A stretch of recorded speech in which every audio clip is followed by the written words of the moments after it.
Bonjour tout le monde, content de vous retrouver, nous sommes le jeudi 8 décembre 2022, pas beaucoup de changements sur les prix des cryptos depuis hier. Aujourd'hui, on va présenter un projet, c'est ce que je fais les jeudis, chaque jour à son émission spécifique, et on va parler de Chainlink, c'est le projet du jour sur lequel nous allons pouvoir discuter. 6,91 $, capitalisation environ 3 milliards, 3,3 milliards, 22e au niveau du classement crypto, donc c'est quelque chose d'assez gros finalement. On va commencer par discuter de ce qu'est un oracle et comment ça marche. On verra ensuite les différentes utilisations qui existent déjà grâce aux oracles, et on va en prendre un exemple précis pour en parler. Ensuite, on parlera du tokenomics. Il y a sur CoinGecko désormais la section tokenomics, donc ça c'est cool, on va pouvoir identifier certaines choses. J'ai pas trouvé toutes les informations que j'aurais aimé avoir, mais grâce à un post Reddit, j'ai pu avoir des choses complémentaires, donc ça va être intéressant d'en discuter. On va ensuite voir l'histoire du stacking, puisque depuis quelques temps on peut stacker du link, donc ce qui permet de rémunérer la communauté, et non pas seulement les opérateurs de nœuds, tout simplement. Donc ça c'est intéressant d'en parler. Et on continuera, et on finira même par le graphique de Chainlink, par rapport au dollar, par rapport au Bitcoin, pourquoi pas, et on essaiera d'identifier un peu les niveaux actuels. Ceci étant dit, je ne vous fais pas plus attendre, je vous passe la petite introduction, on débute directement.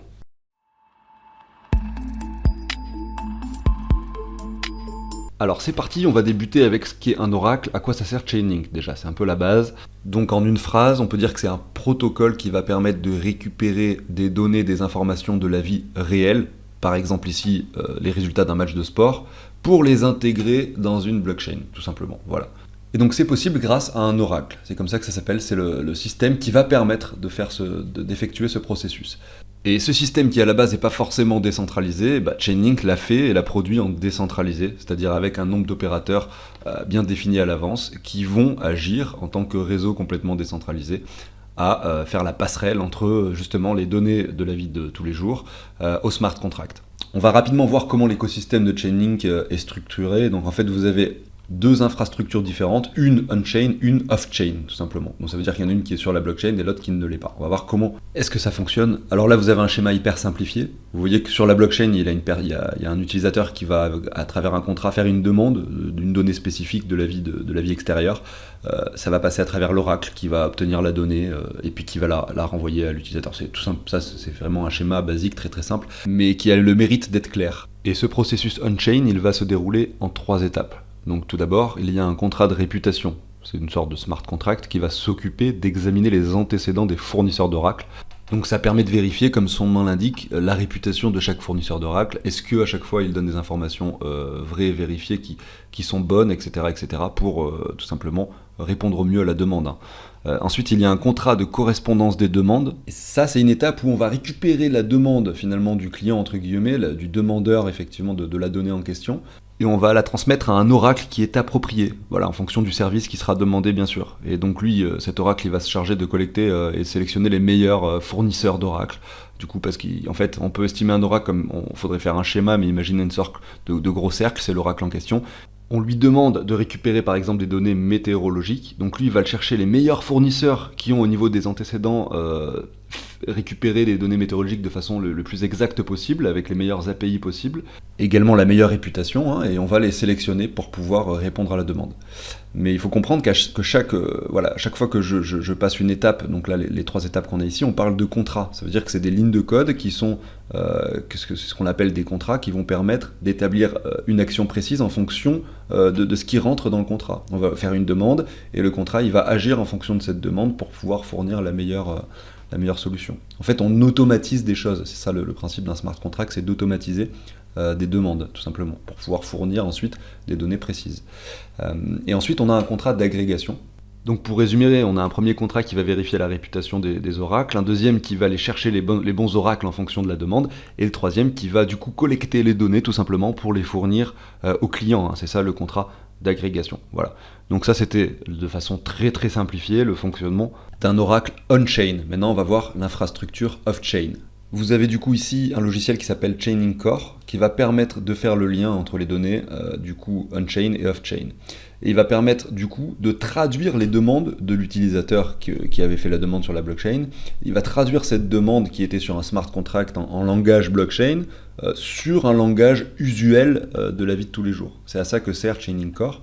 Pour faire plus simple, hein, c'est vraiment le lien entre les données extérieures et les données qu'il y a sur la blockchain. Ça va permettre de traduire dans un sens et dans l'autre pour pouvoir les récupérer, les inscrire dans une sorte d'interface API qui va permettre tout simplement de prendre ces données et de les transmettre sur la blockchain. Maintenant, quelle est l'utilité du link ? Voilà, tout simplement, il faut comprendre que le jeton Link, donc le token Link en question, dont finalement on s'intéresse le plus, puisque c'est celui sur lequel on peut spéculer, bien sûr, son prix actuellement est de 6,91$, on finira par son graphique justement. Et bien il va permettre de récompenser les opérateurs de nœuds. Voilà, en fait c'est un système incentive, c'est que derrière, tous ceux qui font fonctionner ces oracles pour récupérer les données sont récompensés en Link. Et également, eh bien, les opérateurs utilisent le link pour participer au réseau et à l'écosystème. Donc ils doivent déposer des links pour contribuer au réseau, voilà. Donc ils démontrent leur engagement. C'est ça le principe de quelque chose ça incite les opérateurs à agir correctement par le fait qu'ils ont des links bloqués dans le protocole et que s'ils agissent mal, ils peuvent perdre en fait, leur argent. Donc ils ont tout intérêt à agir correctement. Et c'est ça qu'il faut comprendre, et c'est ça la puissance de la blockchain, c'est qu'on arrive à avoir des choses qui sont complètement décentralisées peer-to-peer, avec un système incentive, vous voyez, c'est vraiment ça la puissance du truc en fait. Là en l'occurrence c'est une utilisation spécifique qui concerne les oracles, mais voilà, c'était une petite aparté sur la blockchain en général, qui en fait, on peut appliquer ce système-là à peu près tout et n'importe quoi.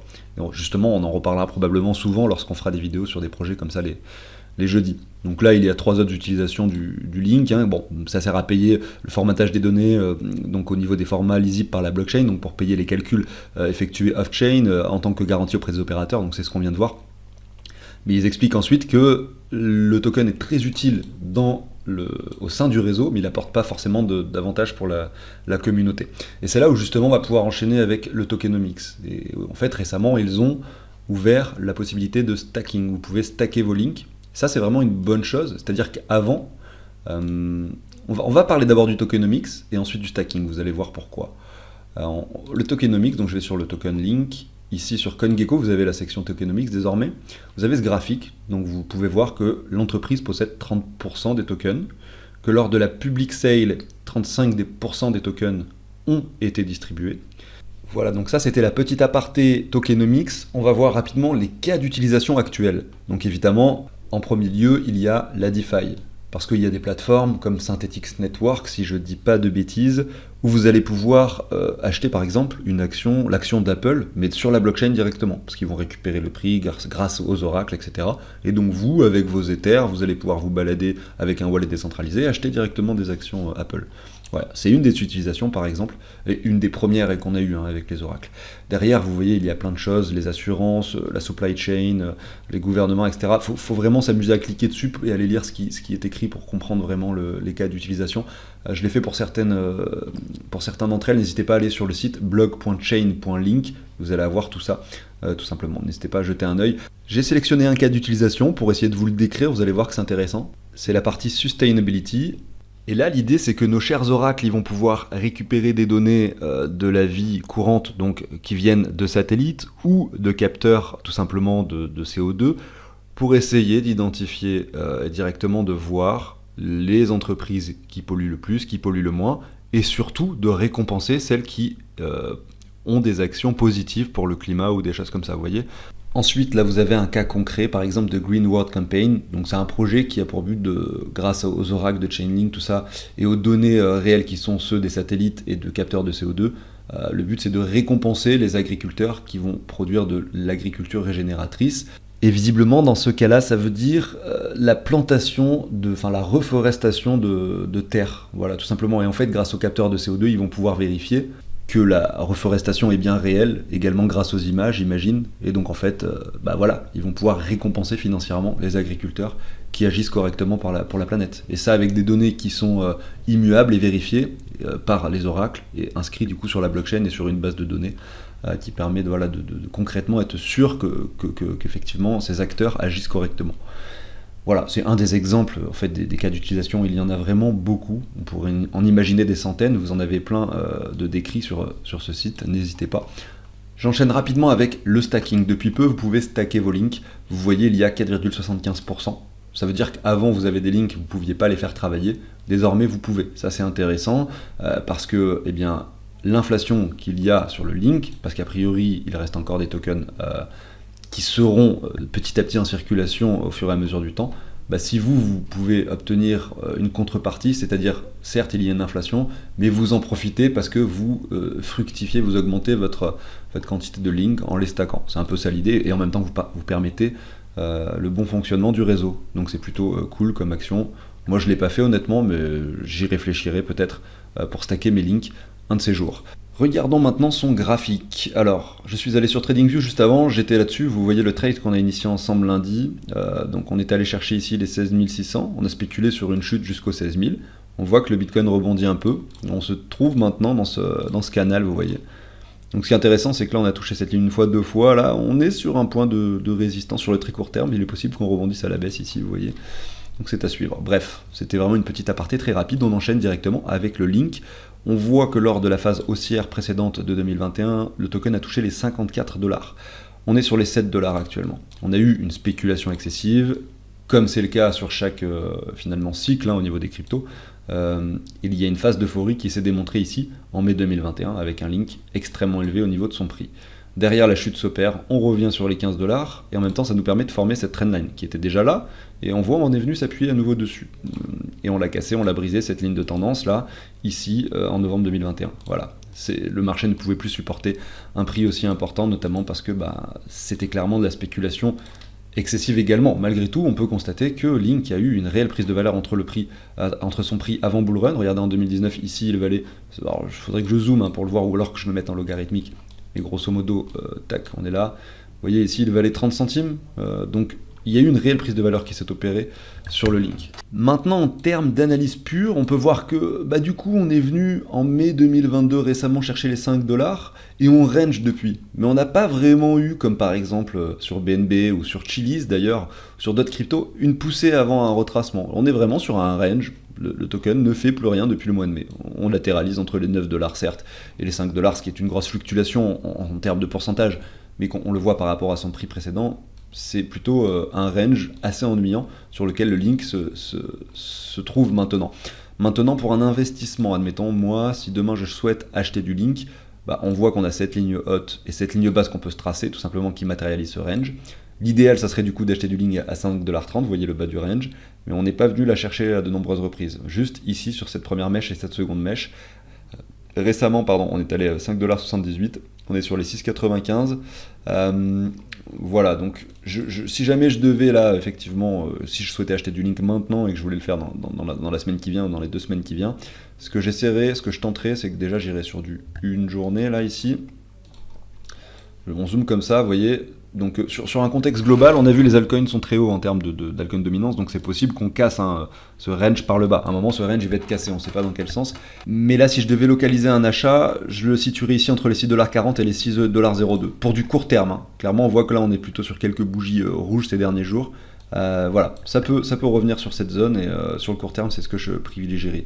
On peut aller voir le link par rapport au Bitcoin pour 2 choses. Déjà, on voit, pas besoin de regarder son graphique par rapport au Bitcoin pour voir qu'il a été résilient, c'est-à-dire que regardez, voilà, sa valeur par rapport au Bitcoin avant Bull Run était bien plus faible. Il y a une réelle prise de valeur. Le projet, vous avez vu, les cas d'utilisation sont réels, il y en a beaucoup.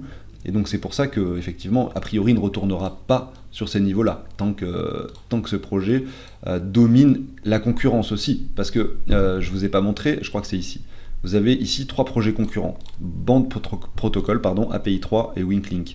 Ces 3-là se situent en capitalisation sur des niveaux supérieurs à 100. Donc ça veut dire que le link est vraiment dominant sur ce marché des oracles. Donc ça, c'est intéressant de le noter également.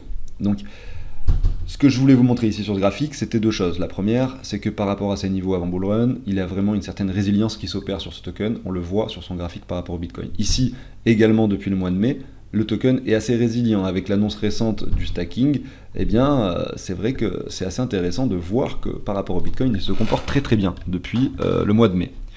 Si on reprend cette petite hausse, on voit quand même que ici, attention, il n'y a pas eu de retour en zone de rechargement, etc. Donc c'est vrai que l'alcool dominance, comme on a vu, elle est assez élevée. Donc c'est possible que là, effectivement, on retourne dans cette zone-là. Ça pourrait traduire une cassure du range. Vous avez vu le range tout à l'heure par rapport au dollar, comme ça que je vous ai montré, on était à peu près ici au milieu. Je vous ai dit entre les 6 $, 6,40 $, bon niveau pour acheter. Mais effectivement, si jamais là, sur le link par rapport au Bitcoin, on revient dans cette zone, on a une perte, que je regarde ça. de 30%. Je retourne sur Link USD, on va vérifier ça ensemble, hein, histoire que je ne dise pas de bêtises tout de même. Si jamais le Link, donc admettons que le Bitcoin reste sur le même prix, hein, parce que ça on peut pas le prédire. Si le Link perd 30%, voilà, on casserait effectivement si le Bitcoin reste sur le même prix et que le Link revient dans la zone de rechargement par rapport au Bitcoin, on peut le casser par le bas. Vous voyez, c'est cette raison, c'est la raison pour laquelle je vous dis que selon moi les probabilités de cassure par le bas et de nouveaux bottoms sur la plupart des altcoins est fort possible. Mais bien sûr, vu qu'on n'en sait rien et qu'on est déjà très très bas sur les prix de façon générale, c'est toujours bien de commencer à lisser des achats, notamment lorsqu'on arrive sur le marché depuis peu et qu'on souhaite investir dans les cryptos. Effectivement, il vaut mieux pas trop attendre. À un moment donné, il y a toujours le risque de rater le train aussi. C'est ça qu'il faut y faire attention à ce genre de choses. Quel train on va rater, j'en sais rien. Est-ce qu'il va y avoir d'abord un petit bull run court terme pour revenir sur des points plus bas? C'est aussi possible. Ou alors est-ce que c'est un vrai train qui monte to the moon? Ça c'est beaucoup moins possible, hein, l'année 2023. J'ai du mal à croire qu'elle soit autant bullish que ça, c'est-à-dire avec des nouveaux sommets sur les cryptos. Ça peut pas être si rapide. Il y a peu, en tout cas sur les différents cycles que l'on a depuis 10 ans, on a vu que c'est pas possible, en tout cas ça n'a pas été possible jusqu'à maintenant qu'on est en phase de bear market, une reprise aussi rapide du marché. À chaque fois on constate qu'on a plutôt 1 an et demi, 2 ans, voire 2 ans et demi des fois de bear market. Donc écoutez, c'est une affaire à suivre. J'en ai fini pour l'émission du jour, j'espère que ça vous a plu. Pensez à l'abonnement, au like si le contenu vous plaît. Je vous souhaite une excellente journée, je vous dis à demain. Salut tout le monde.